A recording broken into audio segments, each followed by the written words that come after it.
All right, guys, welcome back to DBTalks Football Podcast. Today, we're going to be breaking down the Champions League League Phase Game Week 7 review, where we're going to talk about a lot of the Champions League fixtures and what it means for all the teams going into the league phase and who could reach the top 8 of the Champions League. So, we're going to be covering Barca's game first, where they won 4-2 away to Slavia Prague, and then we'll look at the other fixtures that could play a part in other teams getting the top 8. But yeah, I mean, with this 36 team league table, it seems like every single win matters, every single goal matters, because we've seen so many teams be tied on the same amount of points, and like a goal difference, a single goal can make a difference between like reaching top 8 or not. So yeah, all these games really mean a lot. I actually do really appreciate this new league format. I feel like it's better because we see many teams playing other new teams, and like it just, yeah, I feel like it gives more importance to each single game. But I mean, the context going into the Barca game, obviously this is match A7. Obviously we're playing away to Slavia Prague, and the conditions going into this game, I mean, I think the temperature was around like -6, so it was really cold, and like, the conditions were not really normal. But yeah, I feel like this was a high pressure game for Barca, and obviously we need a serious boost and win to get into the top 8. And going into being in the top 8 is so important because having to not play those 2 extra fixtures in the knockouts, it could be really important for fitness, and we've seen how many of our players can get susceptible to like injuries. So I mean, yeah, getting the top 8 in the round of 16 automatically is really important. But yeah, you want to talk about the Lions for Josh? Get this game. Okay, so like you mentioned with this game, your conditions were actually pretty harsh, and I think people also saw or at least I saw on social media that Slavia Praha were posting about Barca and kind of I guess smack talking or like trying to get into Barca's head. They're posting stuff about the previous games against Barca in the 2020-21 UCL league, the group stages when Barca got them, where Barca drew one game to them, but then Barca also beat them. But yeah, they were posting that, and they were saying like Lamine Yamal, he's scared because he's not playing even though he's suspended. They're saying like he's actually suspended, he's just scared, so they're trying to get in the heads.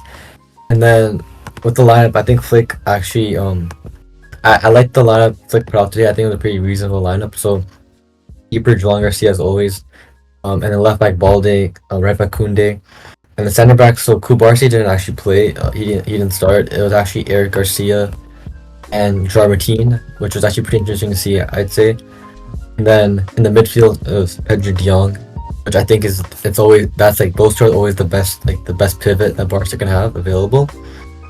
Then back in mid, Fermin Lopez, who I think it was fair to have Fermin. I think Fermin there are times where Fermin may not have that much impact, and in the last game versus Sociedad, even though he had a disallowed goal, he didn't do. I wouldn't say he had a great game, but then I think it was good to start him today because we kind of saw the impact he had. And then the front three. So as I mentioned, Lamine was suspended, so Rooney Bargi actually got a start, which is actually pretty cool to see because we've seen that when Rooney plays, he given the chance, he usually always has some impact. So it was really nice seeing him play. Pretty refreshing. Then Raphinha left wing, which Raphinha's like definitely one of the key Barca players. So it made sense to have him start in a UCL game like this, which had so much stake for Barca to push for the top 8, and even just in case to secure the guarantee like the qualifiers. And then striker Lewandowski. So Ferran was actually out this game because he had I believe some muscle injury, so he missed this game, and there's a chance that he may miss the game versus Real Oviedo. So yeah, Lewandowski started, so it was pretty cool to see him back because we've seen in the UCL that he's a very good player, and yeah, he has some pretty good impact. Yeah, with the lineup, it was pretty standard. I think like this slightly rotate because we have a couple of like other fixtures coming up. So I do think our midfield was really strong and our defense was fairly strong. I think Gerard Martin was a slight risk because even at the start of the game he kind of was shaky, I'd say. Like he had that one moment where he kind of missed the ball and it kind of was a chance for Slavia Prague. But I think overall we played pretty well. But again, like at the start of the game, I was honestly really disappointed because I did expect like a strong start because obviously we know that we do need this win like really much. But at the start of the game, like I felt it was really sloppy. We kept losing the ball. I saw so many displaced passes and stuff like that, and it felt like most of our players were losing duels. They're getting dispossessed so many times, and honestly, the highlight of that was Pedri. I feel like at the start of the game, Pedri was losing the ball so many times, and I felt like he really was fatigued. It looked like he couldn't play like at his highest level, which obviously I think that even the last game, like that tackle on him, where he almost got the red card tackle where he got hit on his ankle, that might have played an effect on his fitness. But yeah, Pedri did not look at his best today. But I mean, the rest of the team, I think De Jong was a standout performer. I think he really filled in for Pedri's kind of out of formness. I think Frankie De Jong had such a good game. He was dictating everything. He was controlling everything. It felt like all of our attacks were almost going through him. And then obviously Fermin with two really important goals. But I mean, let's talk about the first half in general. So as I mentioned, yeah, really slow starts, and then we saw Slavia Prague get their first goal. So again, another goal that could have been really prevented, and just feels like we're so vulnerable, like from corners. And again, it's a really sloppy goal. It feels like it just goes in, doesn't really get cleared, and then the Slavia Prague player just kind of just taps it in with his knee or something. But again, yeah, really poor. I feel like we need like an aerial threat, like a Lewandowski, like an Araujo to really really deal with those corners. So again, we do really seem susceptible to those types of things. And I think from that point, it still felt like Barca were still really sloppy. But I think we started to pick up during like the 30th minute where Fermin got his first goal. And again, this was some good combination play. I think Raphinha was involved, and then obviously Dion playing the nice through ball to Fermin. And initially, even the commentator I was listening to, like he even said like, oh, the chance didn't get converted. But again, looking back, it was a great finish. I'd say the keeper for Slavia Prague could have done slightly well. I think he got beaten easily at his near post. But again, we've seen how clinical Fermin's shooting can be. So I think he had a really good moment there. And then from that moment, I think we really picked up. I think we started making a lot more chances, controlling the ball more. And then finally, we saw that second Fermin goal, another banger. I mean, we seen how OP Fermin shooting can be at times, and sometimes like when he's selfish a bit, like it kind of pays off. And again, yeah, what a finish from him. I feel like that's a really hard finish to do, and yeah, I mean, great goal from him. But then right away we concede so early, like right after we score goals. I think that's an issue we have to like fix up because whenever we take the lead, we really work hard for that. But then it feels like we just easily like go of that lead and then concede a goal. So that second goal again, another like silly corner goal, and unfortunately Lewandowski kind of own goals into the back of our nets. So I do feel like we need to deal with these corners way better. I think like conceding like this against like imagine this was Arsenal, we could have conceded at least like 4 or 5 goals if our defense couldn't handle corners like this. So I think Flick has to kind of improve that kind of aspect of our defense. But again, two really goals that we could have prevented. And going into that half, I mean, it was kind of frustrating because we weren't on our highest level, and I felt like this was such a must-win game. So it did feel like we needed to see a better performance. But yeah, what were your thoughts, Prajesh? I kind of share some similar views as well. The first half, I think Barca were actually kind of solid in the first half. I feel like Slavia Prague, the way they were playing, Barca kind of had a lot of space to operate, and I feel like that helped a lot of players, I guess, try to do something. But at the same time, I think not enough was actually being done. And like you mentioned with the midfield with De Jong, I think De Jong had a very good game, and in the first half he was very good. I think he was definitely one of the more standout players for Barca. And with Pedri, I kind of disagree a bit. I feel like in the first half he was actually pretty good. I mean, from what I saw at least, I feel like he was very good at just controlling the ball, and he had some good defensive actions. And I think he did lose the ball a bit, and with their out of form point, I think like, he hasn't been to the level that people are used to like last season, where he was just so insane every game. And I guess today was kind of a game where he wasn't really at that level, but I still thought that just overall, I think he was still pretty good and doing his job well, and I think that kind of helped Barca just try to stay in the game. Because like you mentioned with the Slavia Prague, they were the first goal they scored. I feel like the momentum shifted towards them, and the thing is they were very good at trying to press Barca and counter, but I think Barca's highline actually did very well in trying to prevent some of their plays actually going through, because a lot of times their players would be offside, and I think the highline actually did a very good job today in preventing that from happening. And I mean, just like you mentioned with the Firmino, I think the two Firmino goals were actually very good, and yeah, with the first one it was a very good combination play. It was pretty cool to see, and I think Jan did a very good job in finding the pass to Firmino.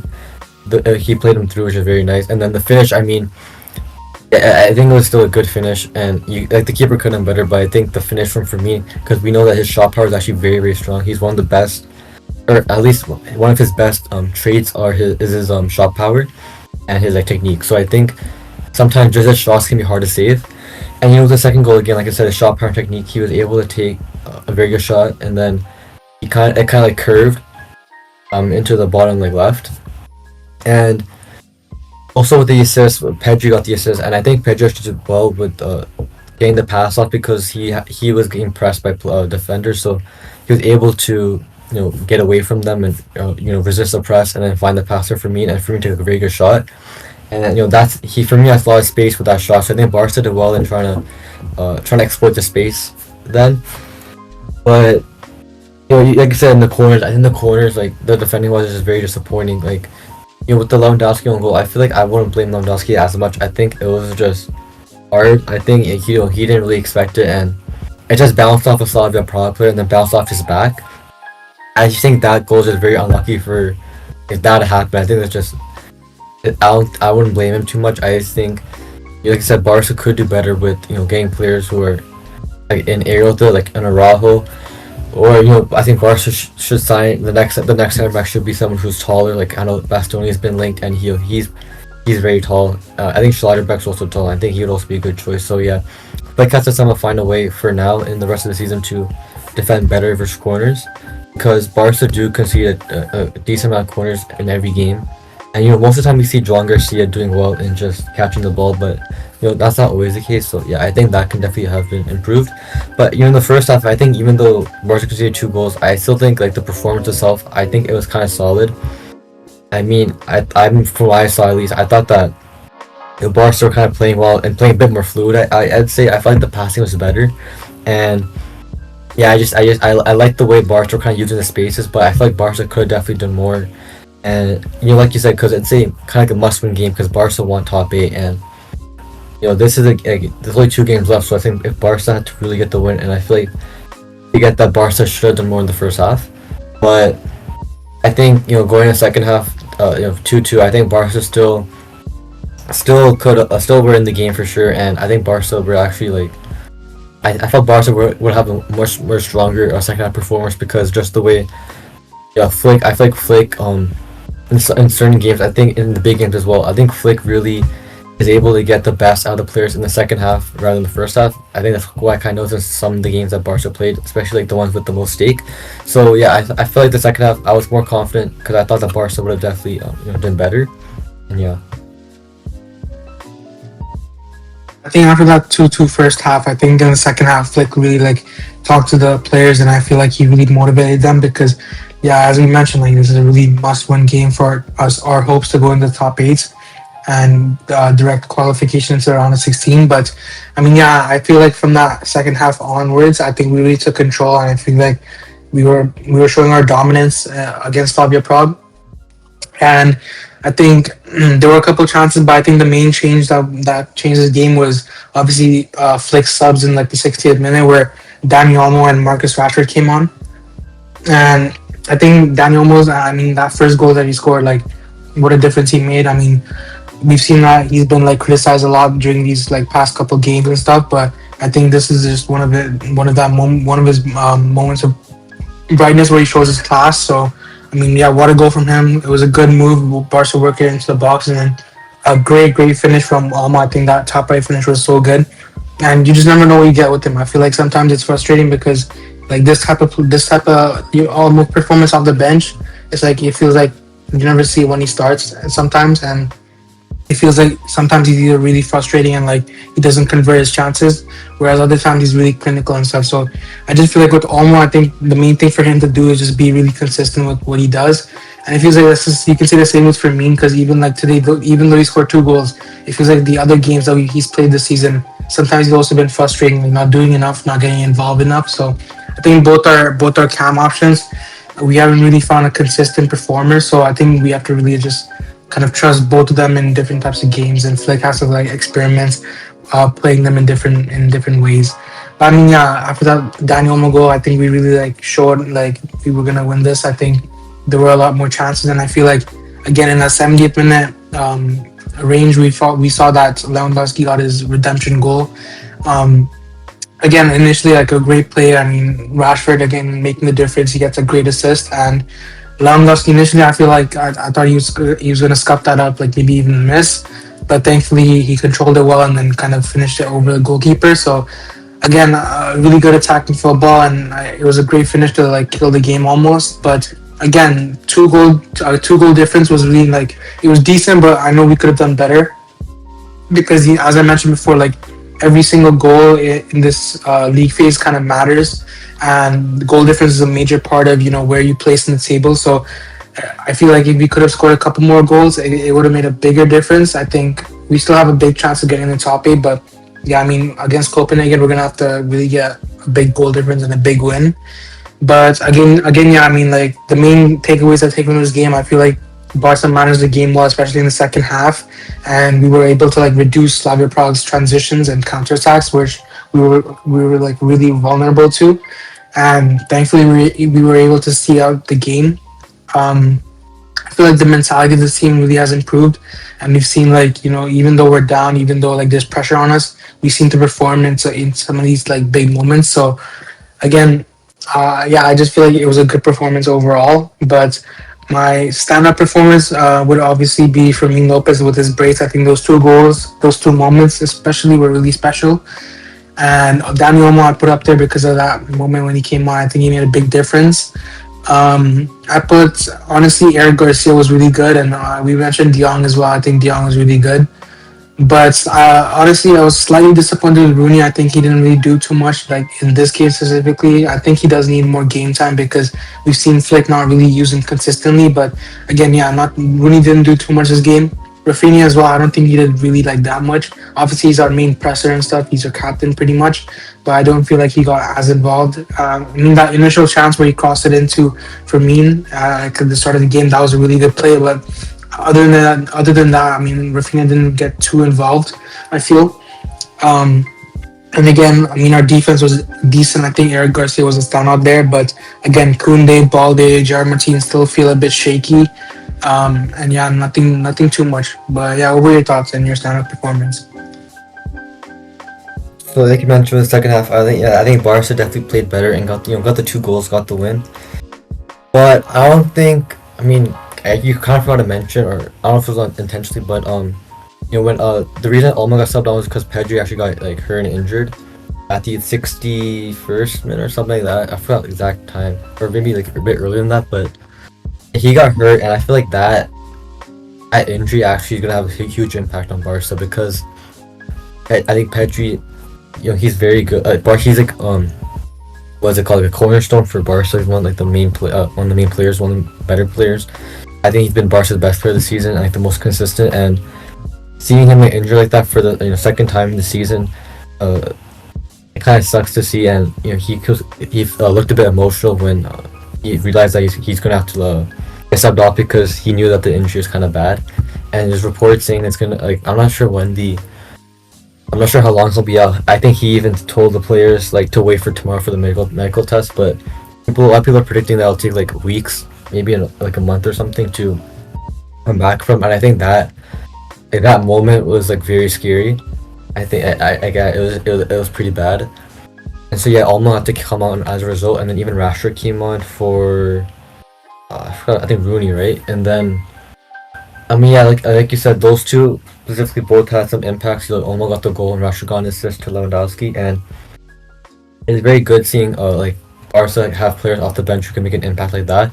I think Rashford is one of those players who I don't think every time he's come off the bench he's had an impact. I feel like there's games where when he does come off the bench he isn't, he doesn't provide too much, but there are definitely times where when he comes off the bench he'll do something. Like even last game versus Sociedad, he got the goal when he came off the bench, and now he got the assist. So I think if Rashford can improve kind of some of the stuff that he's been being worse at or like lacking in, like for example, I think his finishing.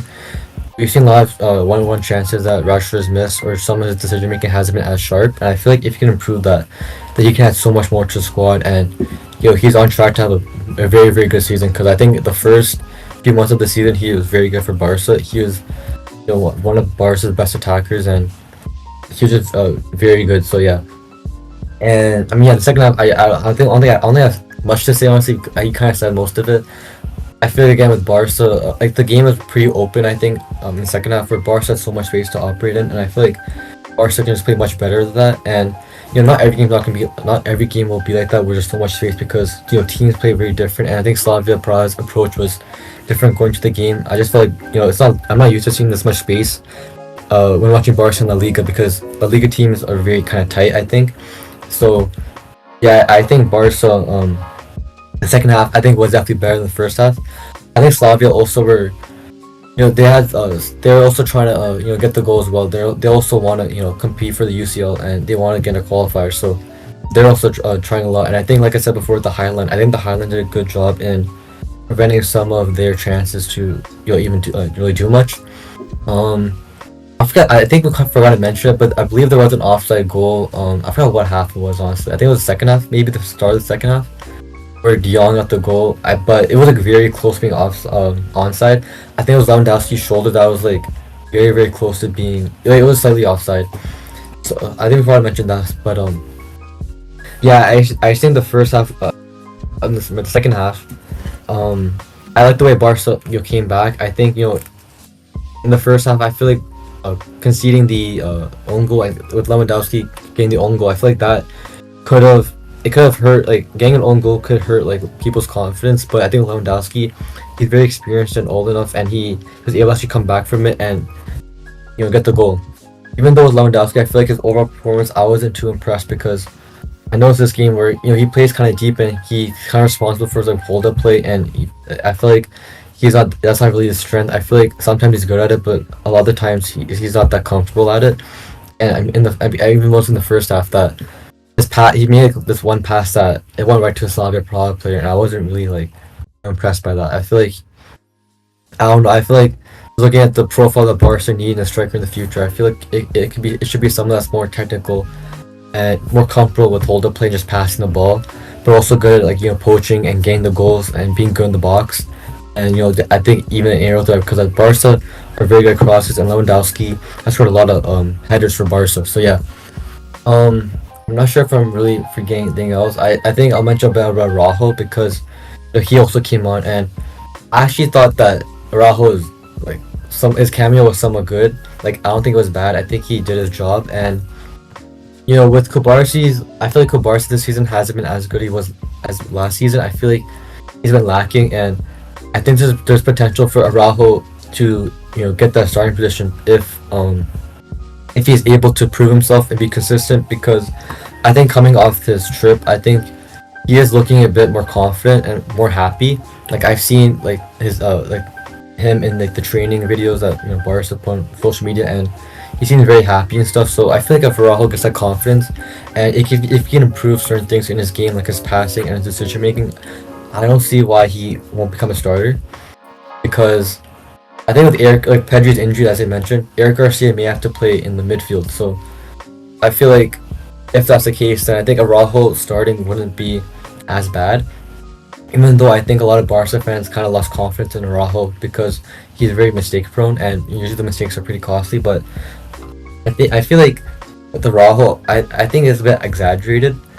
I think there are definitely moments where he's made very bad decisions, but I think we can see a new Araujo where he can be different and make smarter plays and become potentially a much better defender than he was before at Barca. And if he's able to do that, then I think it'll definitely help Barca, because you mentioned so many times the defense is a huge problem. So having a defender who can be good, that's a big help. And yeah, like and also the set pieces. I think Rahul could be good at defending set pieces as well. So yeah, I guess that's kind of what I say for this for second half. And for my overall performance, to be honest, even though Firmino got the brace, I think the second half, I don't think I feel like Firmino didn't do like too much. So I mean, for me personally, I would actually give the my man the match to De Jong. I feel like De Jong the entire game was super good. I think um first half he was amazing, and you got the assist. And second half, I feel like after Pedri was injured and had to get off, I think De Jong also stepped up and just was super good. I think he had a masterclass, and I like players like that who are just super consistent and can people probably won't notice as much, but because he's a midfielder and like people say, oh, he side passes all the time and stuff. I feel like he's super good at just controlling the game and holding on to possession, and that just helps Barca a lot. So I felt like I was most impressed by him. And also for me, I was probably say like the second best player. I'd say. I think like in the first half he was very very good. I just in the second half it was kind of toned down a bit, but then he did get subbed off. Um, Other players, I mean, Olmo, like I said, his cameo was actually his cameo was good. Um, I think Rashford also had an okay cameo. I think, like I said, Eric was also really good. And I mean, I guess it's weird, but this game, I feel like there aren't really many players I could say were standouts. I think some players had decent performances. I think like Koundé first half wasn't good, but second half I think he was like okay-ish. And I mean, Balde, I don't think he was super impressive this game, which is kind of sucks to see because I rate Balde so highly, and I keep saying like this guy, he can make such a huge impact because he has certain like traits that most players don't have, especially as a left back, where he's super pacey, he's good at holding onto the ball, dribbling, like ball carrying, and yeah. So yeah, that's what I have to say. Yeah, I mean, I do agree with you. My man of the match will be De Jong. I think he performed really well. But really quick on the Pedri injury, I mean, recent reports are like talking about how it could be a hamstring potentially, and like he could be out for weeks, as you mentioned. But I do think missing him for weeks could be really like disruptive to Barca's team in general. I feel like whenever we're without either him, Raphinha, or Yamal, I feel like the team's level really drops. So I guess missing him for weeks is gonna really have put an impact on the team, and is gonna really require someone like an Eric Garcia to step up in midfield, I guess, because obviously you don't have really a lot of midfield depth apart from him. And also another point I want to bring up, like De Jong got a yellow card this game, so it does mean he misses the next game against Copenhagen. So again, our midfield is going to be really, really like there's no one really to fill in except for like Eric Garcia, but he's been one of our best defenders. So pushing him into midfield kind of reduces his, I guess, presence, and then we might have to see someone like a Casado or Bernal start alongside him.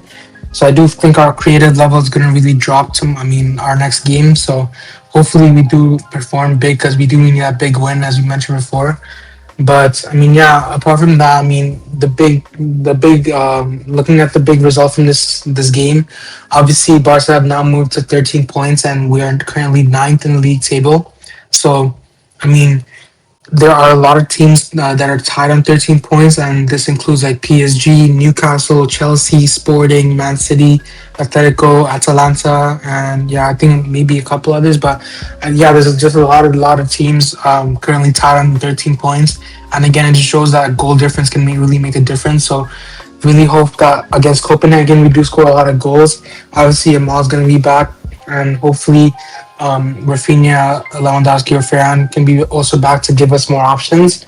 But I mean, yeah, I guess we can move on to like a general Champions League overview. I mean, obviously the Barca game was really important, but I do think there were other couple fixtures that kind of showed us some results that could be important going to the round of 16. And I mean, currently looking at the league phase, obviously Arsenal are at first with 21 points. They've not lost a single game, and I think the goal difference they have is actually crazy because they've only conceded only like 2 goals, and they scored 20. So again, I think Arsenal are really dominating the UCL currently. I think right now they are the best team in the UCL because it just feels like they're inevitable. Even if they have a poor performance, it feels like the corner goals, their set piece tactics, going to kind of bail them out at times. So again, I mean, we're going to talk about that game that they played versus Inter, but later. But I mean, yeah, it's just really impressive to see them go 7-0, and they're playing Karax and Almaty next, so it's pretty likely that they're gonna win 8 out of 8 games. Um, and then I guess the other top five I'll speak on. I mean, Bayern Munich obviously on 18 points. They're a strong team, and their only loss came against Arsenal. So I mean, you can't really blame them for losing against them. But yeah, I think they're also one of the biggest teams in the tournament at the moment. Real Madrid, who also had a big win in this match day against Monaco, 6-1. So we're gonna talk about that as well. But again, you can never rule them out in the Champions League, as we mentioned before. But yeah, they do seem like they could pick up form in the Champions League under Arbeloa, and it seems like the players like Vinny and Mbappe are picking up form again. And surprisingly, Liverpool are also doing really well. They're at 15 points. Um, I think they're going to finish in the top 8 because they do play Karabakh next. So I mean, I think they also have been one of those teams that kind of picked up form in the Champions League, even though they're not doing too well in the league and in their respective league. But again, the biggest shock I'd say is actually Spurs being fifth in the league phase currently, and they're playing Frankfurt next, who have been poor. So, I mean, Spurs beating Dortmund, a big 2-0 win.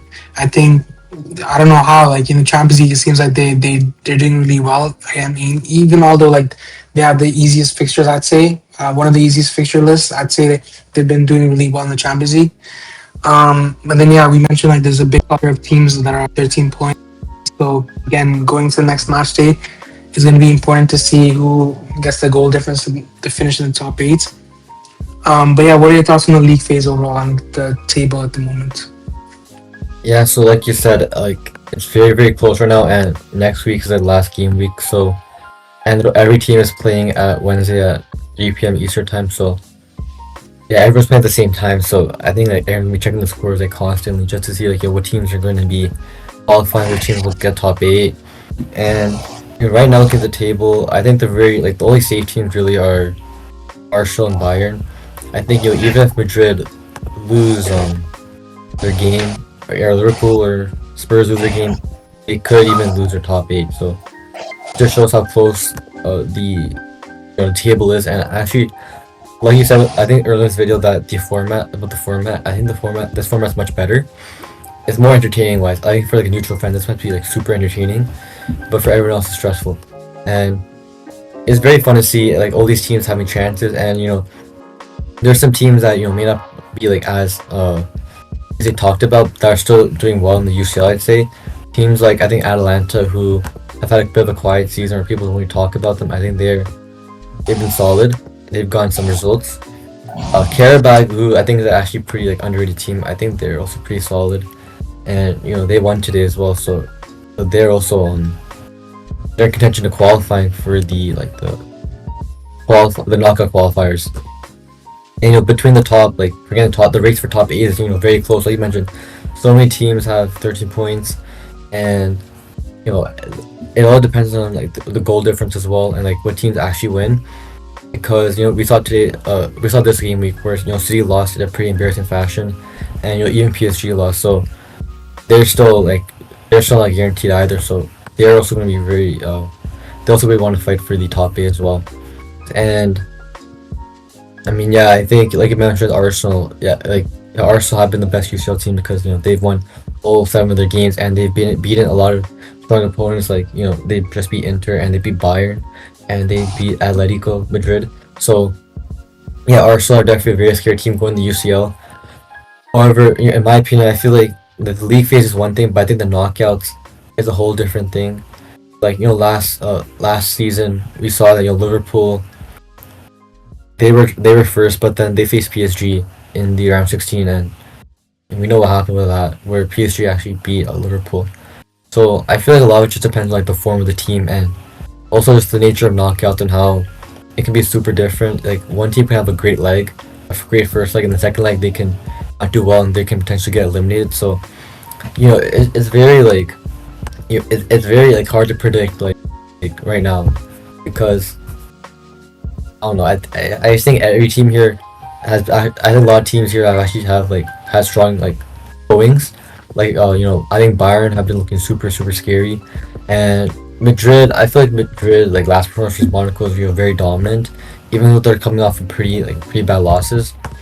And with Liverpool, like I mentioned, like in the league, in the Prem, they were dropping some points, and they've had some runs of like wins and stuff. But yeah, right now they're fourth on the table, and in the knockouts they could potentially do well.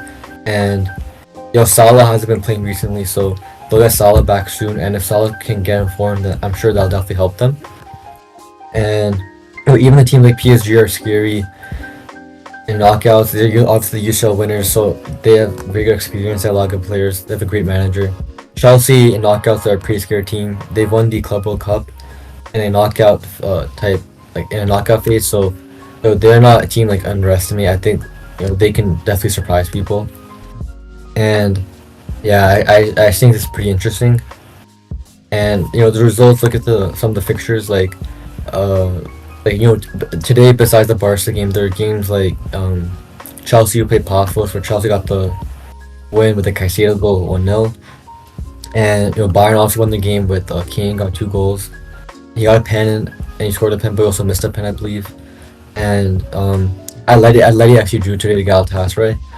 I feel like Galatasaray are actually a pretty I guess a dark horse team. And I believe they just signed Noah Lang like today.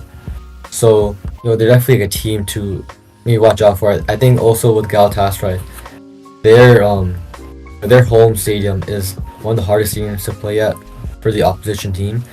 We know how Galatasaray are known for their fans, like how passionate their fans are, and like the atmosphere and how electric their stadium is, and how loud it is and stuff. So I feel like in a knockout phase, going to play them at their stadium in like a second leg may be actually pretty scary. And yeah, I just think also looking at yesterday's fixtures, obviously the Arsenal and Inter game was a big game because it's two big European sides clashing, and Arsenal won 3-1, and I think Arsenal actually played much better than Inter, even though I think Inter had some good moments. I think Arsenal were just a better team, and they scored some pretty good goals, and Gabriel Jesus was insane. Got a brace, and yeah, Spurs also got the result versus Dortmund, which I was actually kind of surprised with. I thought I thought Dortmund would have beat Spurs, but I guess the UCL and the Prem are whole different competitions. And I think there's some teams that are good in one but not good in the other. And for example, Villarreal is one of them, where Villarreal lost to Ajax, Ajax for the longest time in the UCL this season were like last. They haven't gone like a win.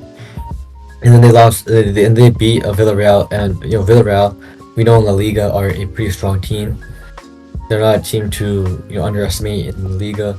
So yeah, I think this week had a lot of interesting results, and I think it just shows that there's a lot of teams that even though we unexpected, they can be like dark horses, or like just they can have some like results. I mean, at the moment, I feel like Barcelona are like at the edge of the table. I think they're at the edge of the top 8. I think they can easily sneak in. But the main thing, as we mentioned, is like beating Copenhagen by a big goal difference, and hopefully a couple other results go our way. But I do think there's a strong chance we can finish in the top 8. Otherwise, if we do drop into the knockout playoffs, it's not the end of the world, because even last season the winners, PSG, were in the knockouts and they ended up winning. So it's not the best thing to go into the knockouts, but I mean, playing those two extra high risk games before the round of 16 could be bad. But I do feel like we do still have a big chance of getting to the top 8, and hopefully we do. But I mean, let's talk about some shock results and major game week 7 games around the grounds. I think one of the biggest upsets was Sporting 2, PSG 1 in Lisbon. Obviously, Sporting played at home, but again, I don't think really anyone expected Sporting to pull off a win. And I mean, they did have I didn't really watch the game, but I think just speaking on the fixture itself, I feel like we did expect PSG to win, because I mean, they're a really strong team in the UCL. But looking at Sporting, I think they had a really good game. I feel Luis Suarez got those 2 late goals, and I feel like he's been one of their main players this season. And especially like coming back, I think he scored 2 late goals. So I mean, kind of reminds me of our own Luis Suarez at Barca. I mean, he scored that 1 goal against PSG, making that David Luiz. But I mean, yeah, great game from Sporting. I think this result was actually important for Barca. I think I think the draw would have been the best like scenario, but I think Sporting win was actually not that bad because, again, Sporting is playing Newcastle. I think it is next, but I mean, wait, is it the other way? Who's playing Newcastle? Oh, sorry, it's PSG. Yeah, PSG is playing Newcastle, so one of them is gonna have to drop out of the top eight. So I think this game does actually make a chance for Barca to get a spot in the top eight. And again, Sporting is playing another team, so hopefully they also do drop points. And it's going to be interesting to see what happens with them because I do think they've been pretty underrated this tournament because no one really expected Sporting to finish in the top eight. But again, they've had a couple good games in this league phase. But yeah, what are your thoughts on this game? Yeah, I actually watched this game, and I think if I were to say overall, I think PSG were the better team. I think PSG were much better controlling the game, and they had players like Vitinha, who I think he was very good at trying to be the controller of the whole game, and PSG are coming off strong results as well, and they just got Dembele, who came back recently off he had a lot of injuries and stuff, and he became he's now ready to start and play, and he was also coming off a brace, and I think Dembele was threatening at times. And also think Barcola was threatening as well. So I feel like PSG were very good at applying pressure and Sporting, but PSG weren't really able to get that the final the end product. So they're kind of struggling with that. But I think PSG also had a disallowed goal, I believe, with Zaire Emery, where I believe, or was that what's the goal this? No, yeah. They had a disallowed goal with Zaire Emery where Fabian assisted to it. And yeah, I just think PSG was in the first half especially were very very good at applying pressure, but on the other hand, Sporting were good at on the counter as well. And Sporting had some very close chances on the counter, and I believe Chevalier made some pretty good saves against Sporting. And like you said with Luis Suarez, how he's been one of Sporting's main player. Him and Trincao are definitely I would say the standout Sporting players from what I've watched. And in this game, I think Trincao was also pretty stunning as well. He had this one good cross where I forgot who it was. I think it was Luis Suarez, who he wasn't able to get the ball. He was very close to touching it. And I think if he did, he probably would have gone the goal, but he wasn't able to. And yeah, like I said, both were just very threatening players. And I think even Trincao, who's an ex-Barca player, he's probably had a pretty good UCL campaign for Sporting. So yeah, I think Sporting definitely underrated as well, like you said. And yeah, I think they're a good team and trying to get results. And I think it's PSG. I think they got a fair win.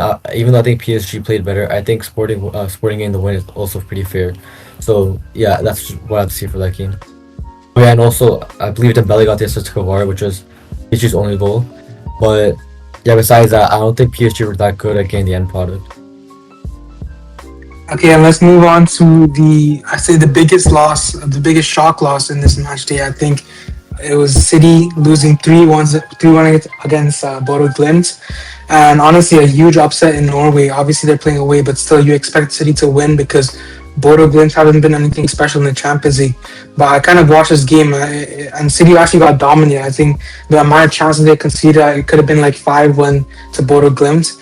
And I mean, yeah, it's just really shocking because coming off that Manchester Derby loss, I'd expect City to turn around and I guess focus on winning more. But yeah, again, a really disappointing win. And obviously there was that Rodri red card, and there was also obviously Erling Haaland didn't really perform as well as he should have.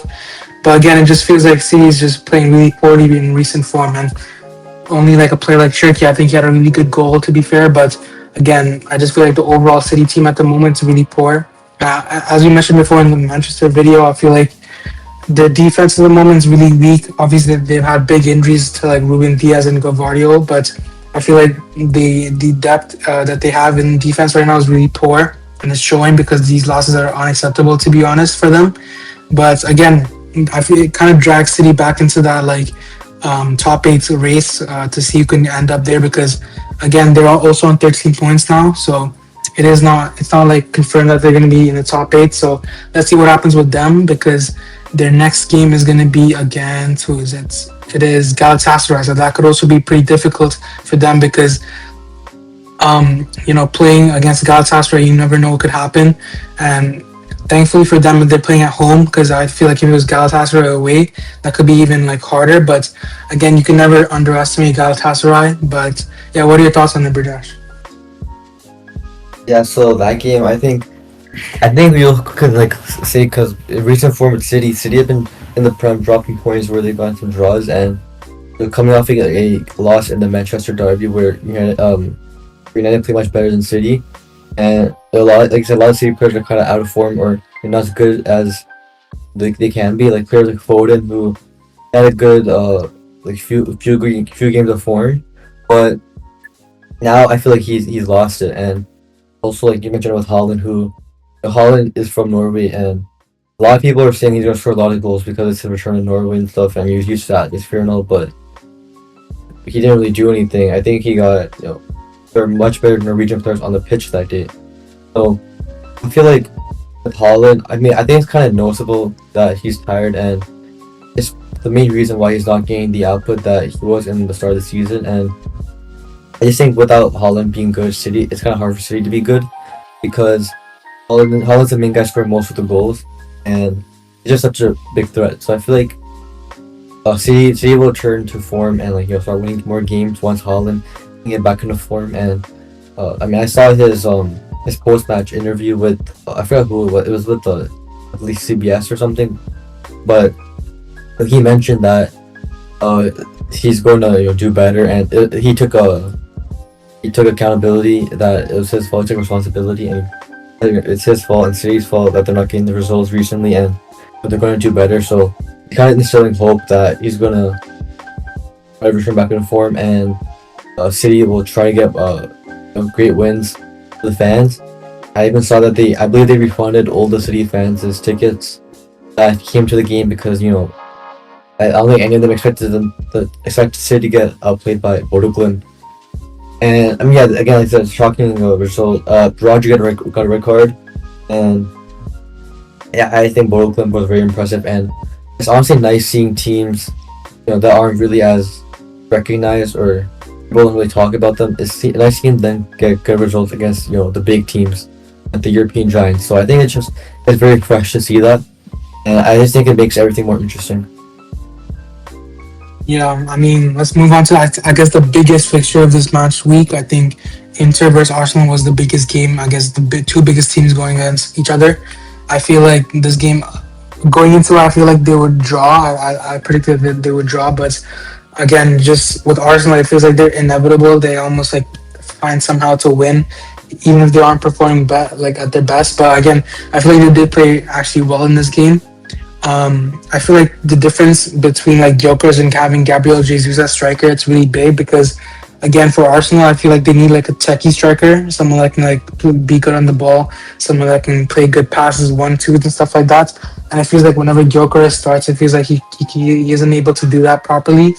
So I think Gabriel Jesus, I mean, obviously he scored a brace and it just feels like he makes a big difference to this side. I mean, obviously, like also Gyökeres came on and scored a great goal to be fair, but I still feel like the overall Arsenal team, I think they do much better with a player like Gabriel Jesus as striker. But I mean, yeah, like at the start of the game, obviously that first Jesus goal was really good. And then that Suchin's goal, I think that was the best goal in this game because, again, so much power in that shot. It went really top corner. I don't feel like any goalkeeper saving that because, again, just a really, really good goal from him. But again, I just feel like, Arsenal, just even if they're drawing, it just feels like they take full control of the game. And you just know that they're going to score more goals and, dominate at the end of the game. But yeah, what were your thoughts on this game and the overall results? Yeah, so I didn't really watch much of the game. I watched like the second half and like I saw the Gyökeres goal, and I think Arsenal definitely deserved the win. I think like I said, Arsenal are just such a good team, such a scary team. Just in the UCL, they've been getting all the results and playing, and they're winning against good teams as well, like very good teams. So you can't say that they're playing easy teams because that's not really true. But you have to give them credit where it's due, and they have some very good players. And even in this game, they didn't start Rice, who I would say Rice is probably their best player of the season. So I mean, it just shows that Arsenal have a lot of good players that they have players like Trossard is also good, and I just think even Zubimendi this season, I think he's been very and very, very good for Arsenal. I think not many people talk about him, but I think Arsenal fans will tell you that he's very good. He's very essential for Arsenal. So I think he's definitely improved their midfield, and I think Arsenal's like team right now is just very good at playing as a whole, and the system works well. And there have been games, especially in the Prem, where they've drawn games. They even got bailed out by corners or even like own goals. And and I think maybe like in a big game that may not always last, but I feel like as of right now, Arsenal are a very scary team, and I guess Inter, who I guess Inter are still a very, very good team, and they have a lot of very good players. And with that managerial change from last season, where Inter actually beat Arsenal in the UCL, it's I guess it's kind of I guess you can kind of tell that Inter aren't as good as they were last season, but still fair play to Arsenal for getting the win. It's a pretty big result, and they play Kairat next, who I'm sure that they'll probably be because Kairat haven't been good in the UCL, and that'll make them 8-0 in the UCL. And I know that a lot of Arsenal fans will probably they'll flex it, and I feel like fair enough. I guess it's a pretty big accomplishment, but at the same time, it doesn't accomplish much in the big picture unless they win the UCL. So I mean, yeah, that's kind of what I see for the Arsenal game. Yeah, let's move on to another fixture. I think Madrid versus Monaco winning 6-1 is pretty surprising. I mean, I know Monaco haven't been too special, but I expected them to like at least put up a fight. And obviously Ansu Fati started for them, and he hasn't really done much for Monaco, to be fair. But I just really did want to see him perform, but unfortunately he really didn't. I mean, looking at this game, I think it was a big result for Madrid, obviously coming off the Clasico loss and that big loss to Albacete. And then against Levante also, like all the fans were like booing some of their players. So I do think it's a good response from Arbeloa and his players. So I think like Vinny, I think he was man of the match easily. I think he's really creating a lot of goals, I mean, chances and stuff. And I feel like Vinny really picked the form this game, and Mbappe obviously he has good games in the UCL. But I feel like overall Madrid was really good this game. I think obviously don't take this like this. They shouldn't take this for granted. Like obviously just because they won 6-1 doesn't mean they're fully back yet. I do think they have to prove themselves a lot more because their upcoming fixtures against Villarreal, who are pretty good in La Liga, especially, and then Benfica against Mourinho's Benfica. So if Mourinho can pull off something there, that could be actually really important for the league phase and the table. But again, I do feel like Madrid will finish in the top 8. And again, this is just a big performance for them in general to boost them forward. But yeah, my man of the match, from that game was obviously Vinny. I think that goal he scored was actually really, really good. Top corner. And it feels like even though he scored that goal, it felt like he didn't really celebrate. He kind of like accepted that, he's been criticized a lot in recent form. So I think, yeah, he has a good mentality in that game, especially. And I think, yeah, Madrid overall, I just think they really dominated Monaco. But yeah, what are your thoughts? Yes, I didn't really watch this game, but just like from looking at it, I think Monaco are pretty a solid team. I think in league, and I think they're one of probably the better teams. Even though I think right now they aren't positioned that high, or at least not as high as they should be. I still think they're a good team and have a lot of good players.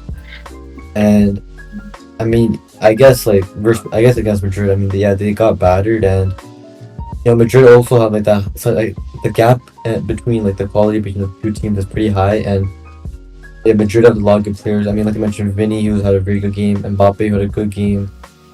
Yeah, Madrid just had a lot of good players, and I think they all stepped up, and it's a pretty huge result for Madrid after coming off those losses, and a lot of the fans having losing confidence in the team, and there's a lot of controversy between the players and the managers, and it's just a kind of a mess. But I'm sure a 6-1 win the UCL is something that you can enjoy in the meanwhile, and they're pretty close to getting top 8.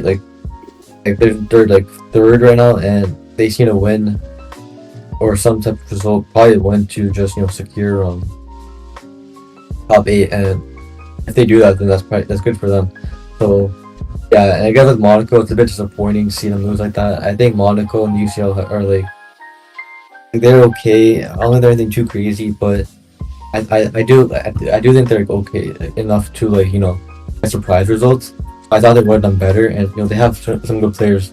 You mentioned Ansu Fati, who he hasn't had the best loan spell there, but he's had like a few short run of games. But besides that, I don't think he's done much. But I thought versus Madrid, like he's used to El Clasico, so I thought maybe he would have done something, but yeah, that was not the case.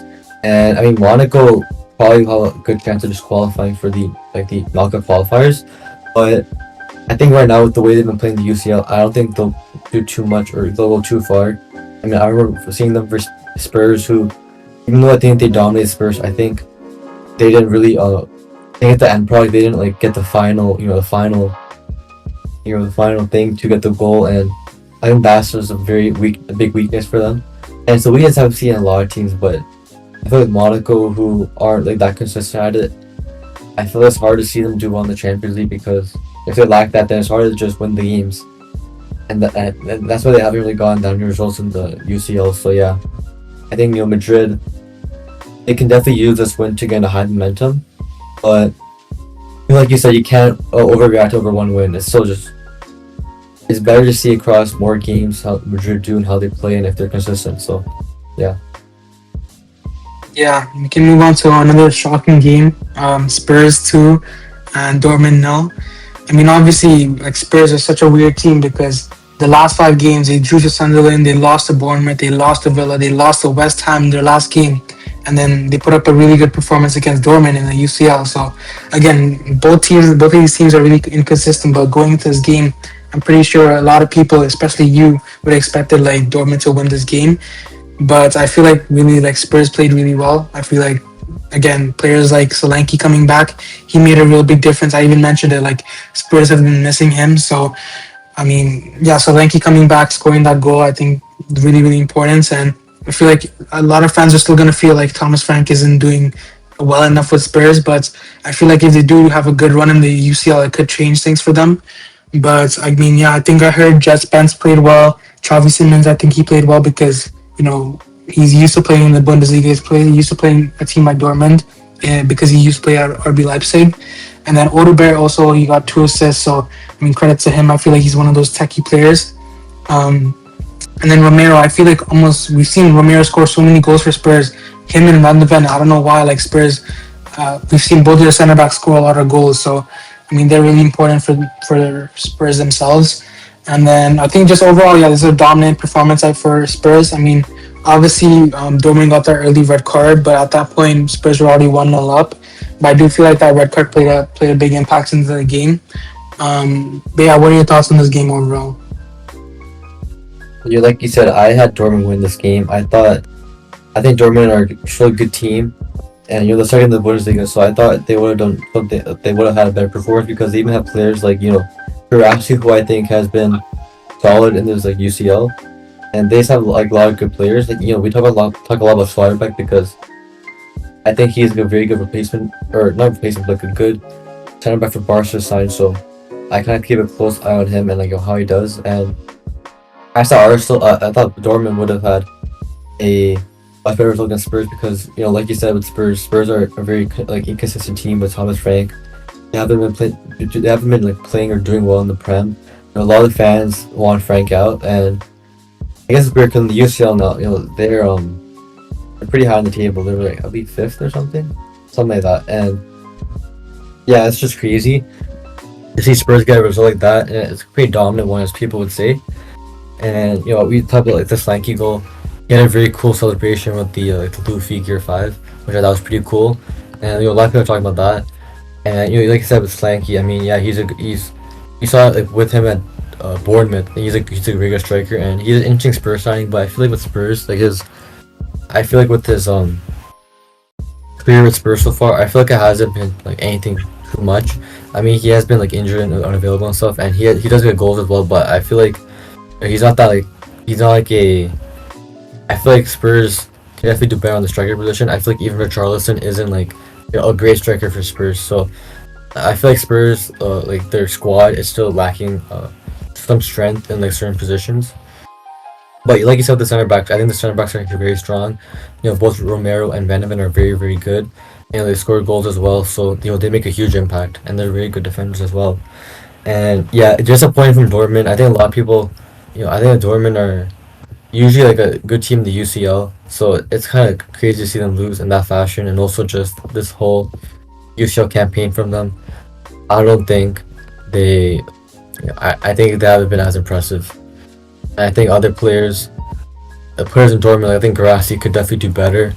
And yeah, it's just crazy to see. And I see like Dortmund fans complain. So yeah,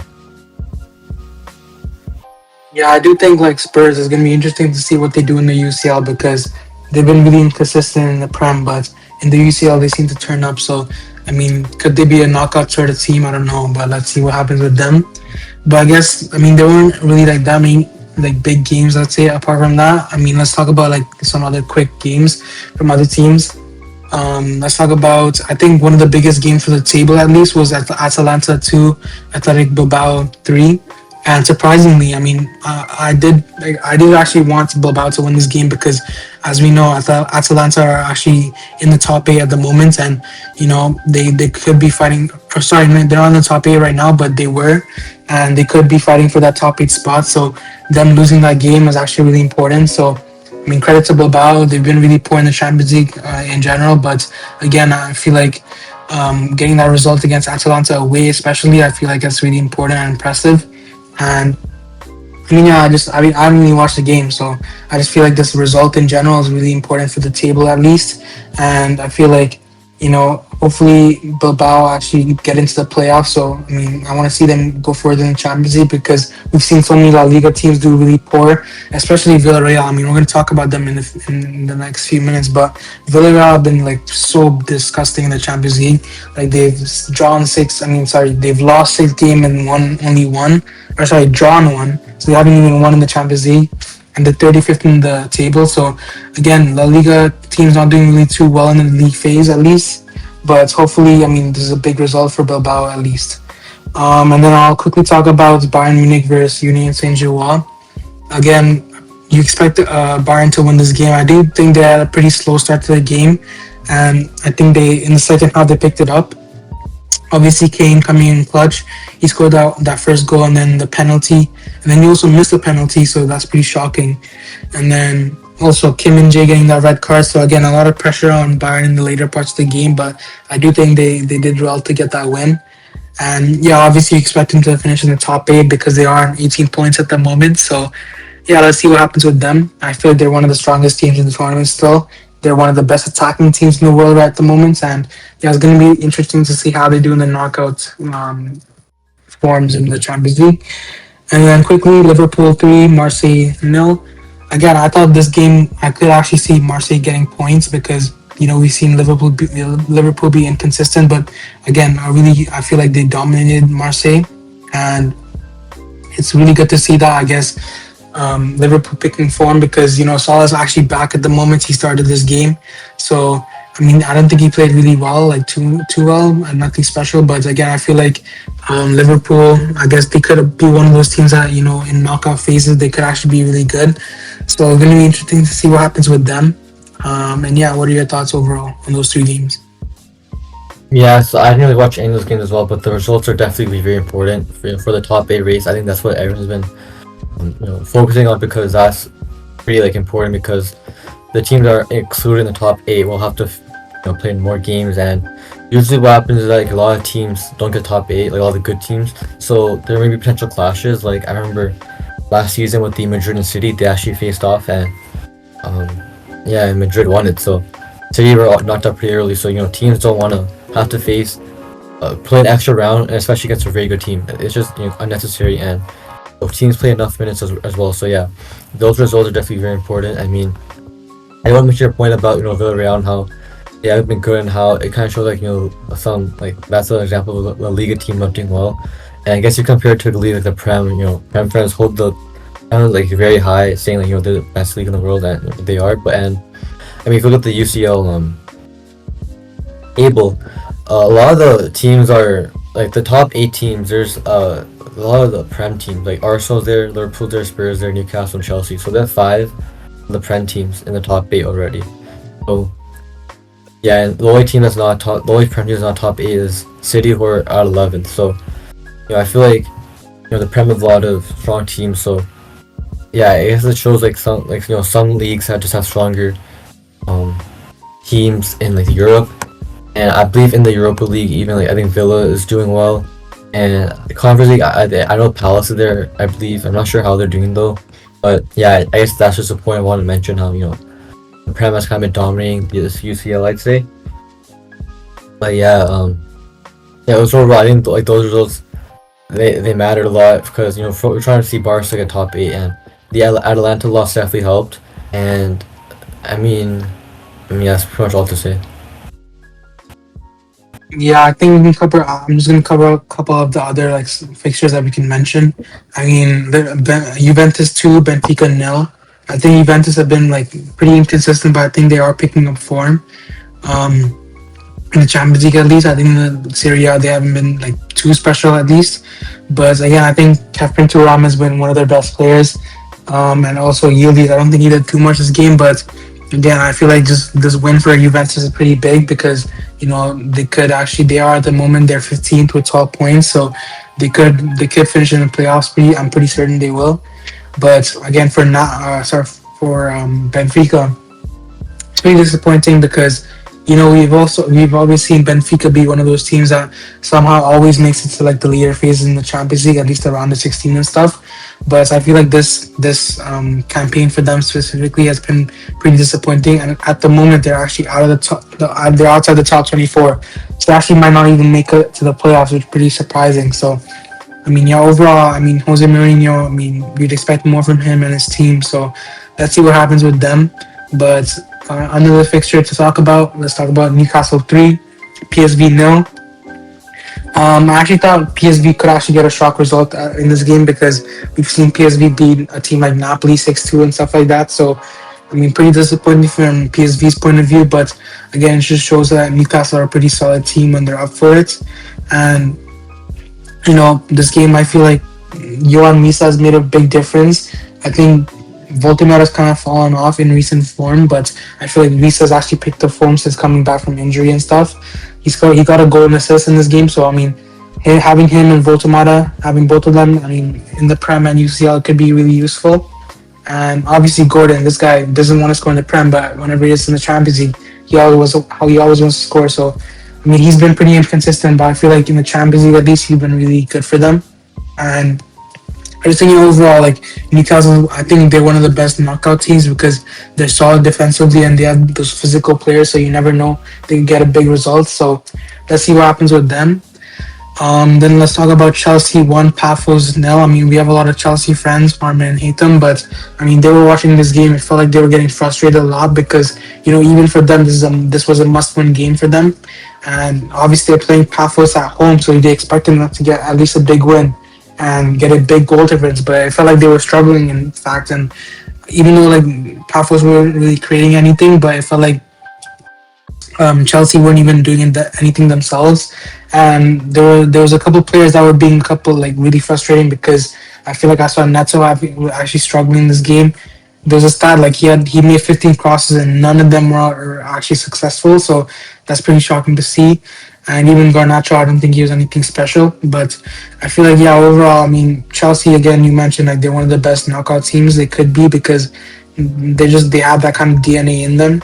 But I mean, let's see what happens with them overall. I mean, they haven't been really consistent enough to like say that they're a strong contender. But I do feel like going forward, they could also compete like really well against the big teams. And yeah, let's see what happens with them. And then final game I want to talk about is Copenhagen 1, Napoli 1, especially because we are going to be playing Copenhagen next. So I mean, Copenhagen, you never know what you can get with them because they aren't really like that good, but I mean they're decent, and you never know what you can get with them. And also like I mean Napoli again, they've been really poor in the Champions League specifically. I feel like Conte is like not really focused on the Champions League itself. I think he's one of those league managers where he only cares about Serie A. So I mean you never know what could happen with Napoli. I feel like they could, if they do make the top 24, at least the playoffs, they could actually we do well, they could get to the round of 16. But again, nothing too special from them. I feel like McTominay has been one of their best players, and I don't really see them doing too much in the tournament at least. But yeah, I mean, let's see what happens with them. I mean, Copenhagen next, they got a direct card. Delaney, I think one of their best players, he got a direct card, so their captain. I mean, he even missed the Barca game, so I mean that could be a benefit for us. But let's see what happens with them. It's going to be important to deal with their attackers because we've seen how vulnerable our defense can be. But yeah, that's my main takeaways from the games this week. But yeah, what are your thoughts, Prajesh? Just a quick point about the Newcastle game. I believe Bruno G is he's injured. I'm not sure if he will be playing. I'm not sure how bad the injury is, but yeah, I think I saw someone say that he's injured. So I feel like he's also been one of Newcastle's best players. So that'll have an impact on them, right? So I mean, yeah, we'll see what after that. And yeah, like I said, Newcastle's a pretty strong team as well to play against. I mean, Barca played Newcastle, and I think even though I think Barca played better, I think Newcastle at times were definitely scary. They're not an easy team to be in, especially at their stadium of St. James Park. They're a good team, and that's the thing. I feel like a lot of these teams are very good at their home stadium, so I feel like that's just a thing to watch out for. I mean, if you look at Barca's been undefeated so far at the new Spotify Camp Nou, and I feel like, yeah, with that, Barca play well in the Camp Nou, and the energy is so much better. So I feel like some teams just have that advantage of having such a good stadium, a home stadium where they're able to play much better. But yeah, that's just something to look out for. Yeah, you with Chelsea. I feel like Chelsea. I mean, we talk about Chelsea quite a bit on this channel. You've talked about different aspects about them, and yeah, I didn't really watch the game about the Chelsea game, but I feel like the game versus Napoli would be pretty big because Napoli I think are still a very good team, and they're very surprising. Like I mentioned, they lost Noah Lang to Galatasaray, but they still have some good players. Like you mentioned, they have McTominay, who has been very good. I think a lot of people know that he's good, but they don't probably know how good he is. I think he's having a pretty good season, especially in the league with Napoli. I think Napoli are doing very well in the league. So they're not. I think that game will actually be pretty interesting to just look out for and see the result. And yeah, Chelsea again can be a definitely scary team in the knockouts. I feel like they're still in a bit of a adjustment period where their new manager Liam Rosenior, he's still figuring out what works. But also just I feel like some players aren't that good for Chelsea, and I think also some of them aren't in form really. So I think it may take Chelsea just a bit more time to really go on a very strong run. And I think I think Chelsea do have potential to try to do something in the UCL. So I mean, they're definitely a team to just watch out for as well. I mean, yeah, I think that's really all to say because I think there's a lot going on, and I feel like the UCL is just kind of unpredictable at times, where it feels like every game week, and even before and after playoffs, things change so quickly, and it's very form dependent or just even the circumstance dependent because some since it's an elimination type format, that's how the UCL always is. I feel like some teams can just have one very good game even though they're not that good. They can have one very good game and get shock results and just progress. So yeah, I feel like it's such a fun tournament, and it's very exciting that UCL is closing in the 8th week, and I'm sure next week there'll be so much drama, so much chaos because there'll be a top 8 race but also just a qualifying race, and there's some pretty interesting games are going on all at once. So I know people want to stay tuned for all of those games and just it's just a fun time. Yeah, I mean, overall the Champions League I think is one of the best tournaments in football. I think it's up there because we've seen so many teams go unexpected runs, and we've seen underdogs get big wins, as you mentioned. So it's gonna be interesting to see what happens in this Champions League season. So let's see what happens. But I do feel like the new league phase format is doing exactly what UEFA wanted with it, because we've seen big teams drop points late. We see obviously this week PSG and City lose, and also other teams like Bodo Glimt get their big win. So I just feel like overall, I mean, that's a really good format for the Champions League. And I mean, yeah, I just want to ask you who are your real strong contenders for the Champions League so far, and then any outsider shouts. So for me, honestly, I'd say obviously Arsenal are one of the biggest contenders. Bayern I put up there, and then let's disclude Barca because I think we're going to be biased a bit. But other than Barca, I'd say honestly PSG haven't been that good. I honestly just put Real Madrid there because you never know what you can get with them. I just feel like in the Champions League, they have that heritage where they come in clutch, and you never know, they can get shock results even if they don't play as well. And yeah, those are my three big contenders, I'd say, excluding Barca. And then outsider shouts, honestly, I put Spurs. I'm not even joking. Spurs in the Champions League, you never know what could happen with them. I feel like they've been doing well in this Champions League so far, and although they've been in poor form, I feel like they could do well going to the round of 16 at least. And my other outsider shouts, who's playing the playoffs? Honestly, we've been impressive so far.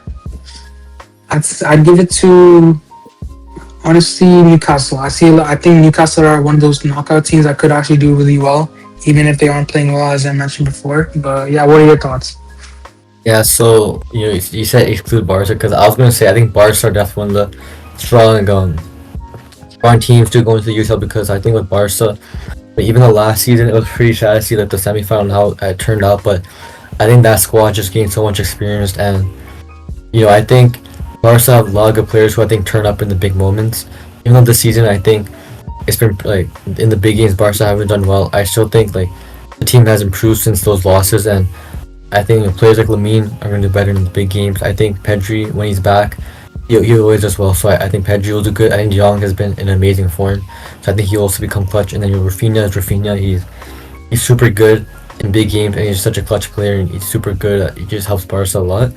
So besides Barca, I mean, as the obvious ones right now are the Arsenal and Bayern and Madrid's. But I'm actually going to disagree with the Arsenal and Madrid's. I think Bayern definitely have a case. I think Bayern are a very strong team, and I think they have players who are experienced, and I think their manager company. I think even though he's a bit new, I think he's a very experienced as a player, and I feel like there's definitely some managers who if they experience as a player, I think they can do well at managing players and how to get them ready and set up. So yeah, I think I think Bayern definitely has a strong case because they also have a lot of good players in form. Like Kane's definitely very scary. Olise is good. Musiala's back. They have Davies trying to readjust in. So yeah, I would say they're definitely like up there. But I do disagree with the Arsenal and Madrid. Madrid because I feel like until we see it, I feel like they're not consistent enough. Even though they have Mbappe and Vinny and Jude and they're all these good players, I feel like if you're not good as a whole team, then it's kind of hard to get results as an individual. I feel like a lot of the UCL winning teams we've seen, there's very good teams. Like overall, like their old players are connected and they play super well together. So I feel like Madrid right now aren't really like that. I feel like, for most of the season they've been pretty Mbappe reliant. Predict them and Arsenal. I know Arsenal are doing well right now, but I'll be honest. I feel like they're definitely teams that could beat Arsenal in a two leg tie. And even though they're very good, I'll give them their credit. I think they're a lot of great players. I just think, I think there's teams that can definitely give them a run for the money and actually beat them. And, the league phase is completely different than the knockout. So, yeah, you never know. Like, I won't be surprised if Arsenal lose. I don't know. They may draw a strong opponent and they may lose. So, I'm not going to predict Arsenal. And also, I feel like, Arsenal they're not going to win the UCL this season.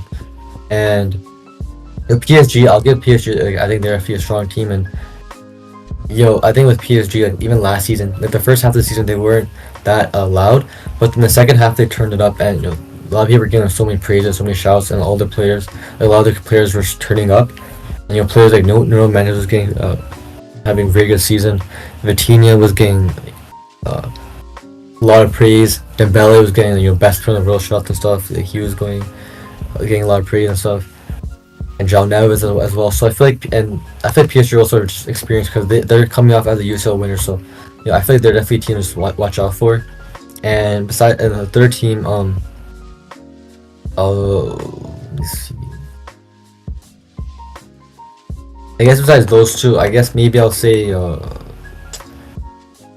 City, just because I think with City, I mean, I don't think they'll really win it, but I think if it were to pick a team, it could be City because I feel like they got their bad results out the way, and I feel like right now they know that they need change, and Pep is such a smart manager, and I think he'll be able to somehow turn City around.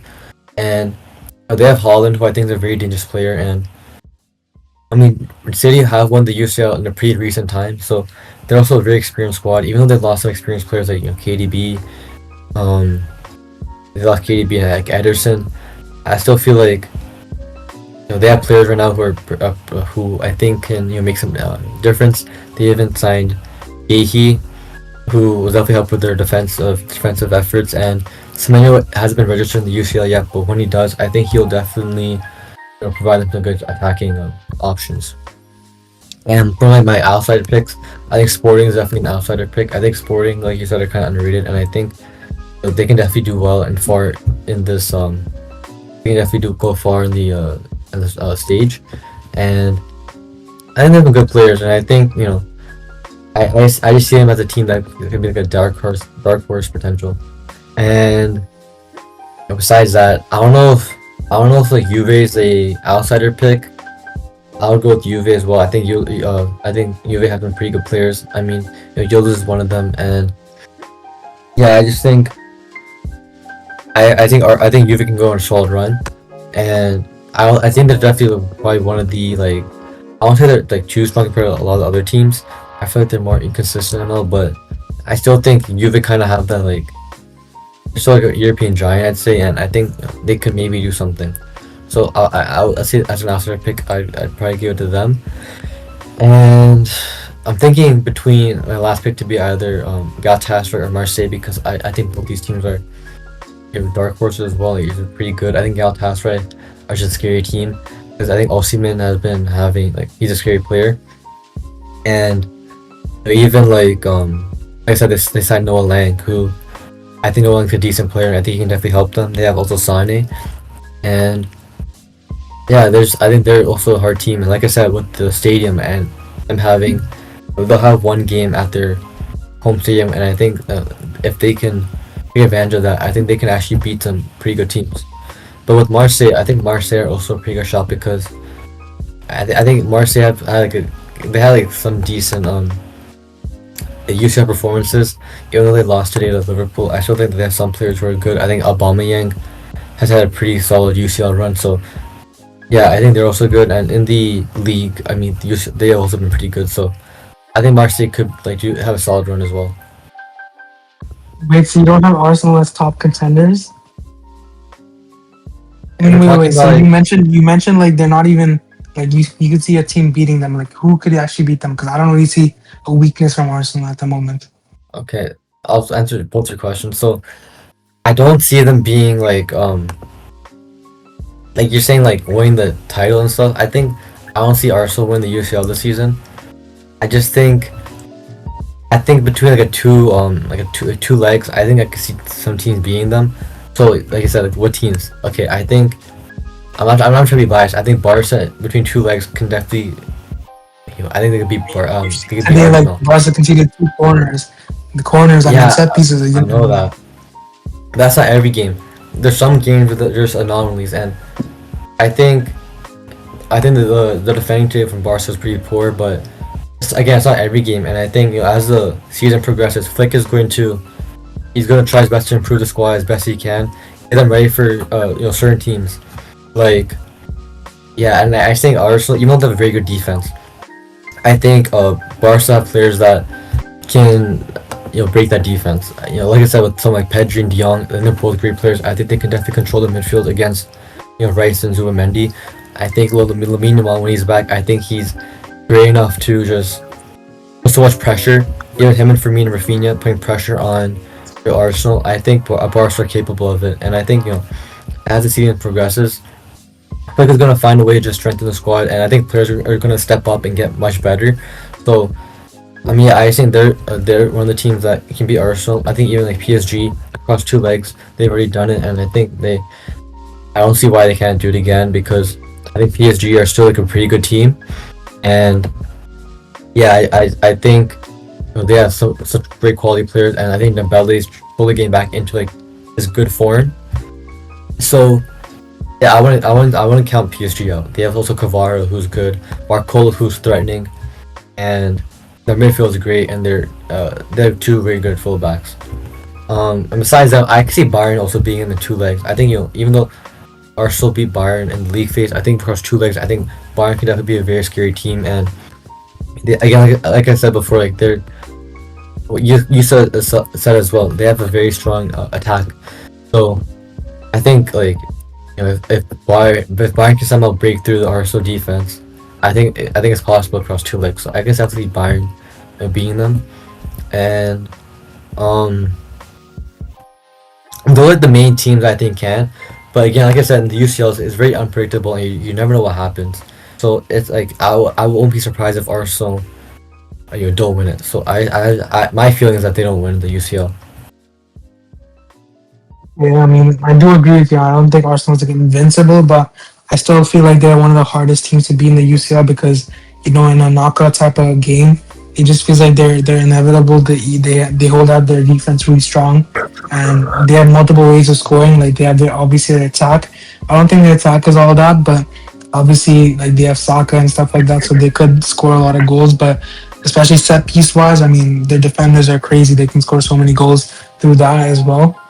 But I mean, yeah, it's gonna be interesting to see how they do in their UCL because it's been so like they've never won a UCL themselves. So I mean, there's kind of a bit of pressure on them because they've never been in that position ever. But again, you mentioned like a PSG team. I feel like they've also been really inconsistent this season. Somehow they're not even first in League One, so that's pretty shocking to see.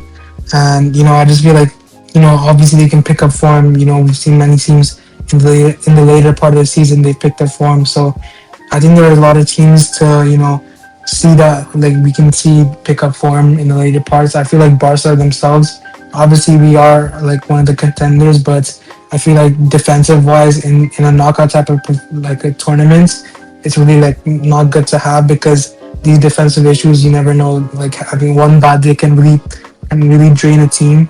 And even like that dormant tie we saw last season where we almost like drew to them and they came back, they won that game 3-1. So another, even if we have like big performances in one game, in the second, like if we don't perform well and if we concede a lot of goals through defensive issues, I feel like it's going to cause a lot of issues. And we saw that especially against Inter where we concede so many goals. And again, ending a tie like that 6-7, I mean that's a crazy scoreline for like a semi-final. And I feel like Barca really have to patch up their defensive issues. So I mean, let's see what happens with that. We've said this all season. The main issue for Barca overall is their defense. So hopefully a player like Araujo picks up form because I feel like we do need someone like him, someone really physical, someone really strong and stuff. So let's see what happens with that. But before we wrap it up, I just want to ask you a question. So if you were to pick three players, one of the best performance, like okay, three players, okay. So one, the best performance so far. I mean, let me rephrase that. Okay, pick three players. One, who's the best performer in the UCL so far. One, who's an underrated pick going forward. And the third one, who's your favorite so far. Like players or like what? Or club? Yeah, just players. Only players themselves. So the player who I think has been the best in the UCL so far. Yeah. That's an interesting question. I think like the names that come on the top of my head are Mbappe. I think Mbappe scored so many goals for Madrid, and he's had a lot of goals. I think he's the top scorer as well, right? So yeah, I think that he's definitely a shout.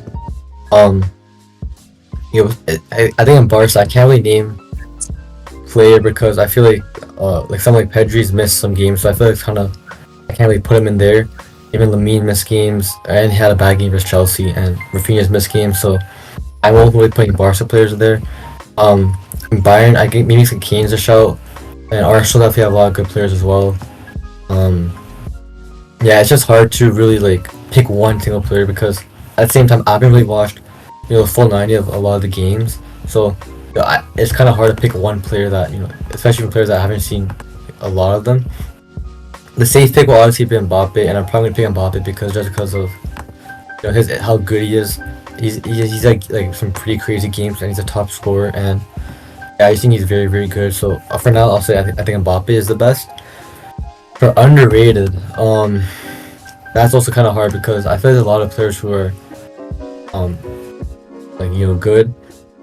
But I'll actually go with I think Aubameyang for my underrated. I feel like he's had a good campaign, and from what I've seen at least, not many people talk about it. So I think it's pretty cool seeing Aubameyang, uh, have a good run, and with Marseille, right? And I think he deserves his credit. And it's cool. He's also a player that I respect a lot, and he's also an ex-Barca player who I know he gave a lot of Barca fans a good memory. So he's a player that's kind of respected as well in that regard. So I think he also been underrated. Another shout, I'll go with like a Sporting player, Trincao, who's also ex-Barca, who I also think has been pretty impressive from the games I've seen. And yeah, and then for what was the last one? The last category? Like your personal favorite overall. Like player? Yeah. Favorite player? What do you mean my favorite? Like just who I like the most? No, like who you've enjoyed in the UCL so far the most? Oh, okay. Yeah. Oh, let me see. I'll say that's a hard question. I'll actually go with okay. I'll go with between two players, but like I said, they haven't played like every game. And some games like it may have been like not as good as their standard is, but I'm gonna go with Pedri, who I think the games that he has played, he's been very good. Bar from today, which I think he was like okay, and then he also got injured, so he didn't play the whole game, and he kind of ended off. It was sad to see how it ended off. He did get a very good assist, and I think Pedri is such a joy to watch, a privilege to watch him. I think he's like a one of a kind player. I think he's already a generational player who he's super good. He's super like he can do almost everything. His passing is great. His dribbling and just ball carrying, decision making, his crosses, the way he controls games and is able to just change the tempo and how he's able to help Barca play fast pace or slow pace and like hold onto the ball, letting Barca reset and all, making great passes to players. And I just think he's been very, very good. And I think favorite wise, he's been my favorite. But also another player I guess I'll mention, even though I think it's really been the two games he's been outstanding in, it's Fermin Lopez. I'm talking about obviously today's game and also Olympiacos, where I think this first half today was great. Second half not so much, but the first half I think was very, very, very, very good. And versus Olympiacos, he was also pretty good. So I think Fermin's also pretty fun player to watch. I mean, obviously there's other players like Lamine Yamal, who I think is fun to watch, but I feel it's also a bit basic saying like Lamine Yamal. But outside Barca, I'll pick outside Barca, I guess. Just looking at it,